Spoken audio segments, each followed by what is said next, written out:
Celeta sa svim svojim karakternim osobinama, najveća mu je bila ta ljubav prema OFK Beogradu,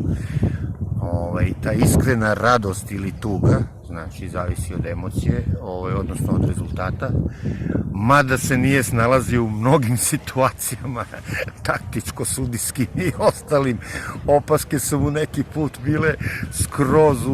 u autu, ali dominacija kod Celeta je bila ljubav prema klubu, prema fudbalu, prema sportskom društvu i tako dalje. Znači, sigurno da je imao svoj neki put od sreće do tuge, ovo će on nazvati tugom u trećoj ligi. Bio je original originala, imao je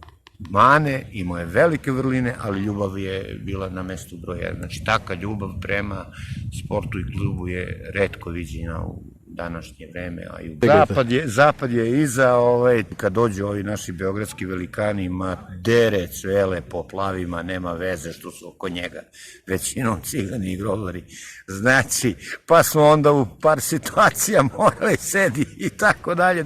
Ili kad dobaci sudiji, mislim, na neki faul, pa tu je bilo šou i haos, jesu nas ovi krali po redovnom postupku svaku prvu ili drugu utakmicu ovde, ali smo i mi imali neki svojih 5 minuta na svakoj četvrtoj i petu su im održali, imamo dobre lekcije i Zvezdi i Partizanu, što je Cvele znao da isprati oduševljenjem, ali mu je bilo krivo što to nije svaka utakmica, tako da je. Nema veze tu, on ulazi u konflikt, mislim nije u konflikt, nego neće on u konflikt sa ovim okolo, ali ovi okolo se dignu kao, aj ne seri ovo, da, i onda smo svi mi dizali, bilo je zanimljivo, da. Cvele je bio izuzetno zapažen u svemu tome, svi su ga znali, opet podvlačim i nasmijem se uvek kad se setim njega sa njegovih milion anegdota i plusnih i minusnih, ali on je izborio to svoje mesto u navijačkom krugu, mesto u smislu slavnih navijača, tako, a spisak onih koji su gledali i navijali za OFK Beograd, to stvarno treba da je jedna posebna priča da se napravi, govorim o strukturi ljudi beogradskih koji su bili dekani Beogradskog univerziteta, potpredsednici vlade, predsednici skupština, glumaca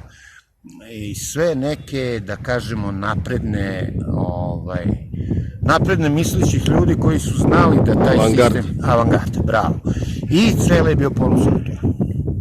Znači, na ta sve poznate likove što su ofkovci, njega je to držalo i ona kombinacija miksa uzimanja kupova i ono što se dešavalo, znači on je to, tu je hranio svoju dušu.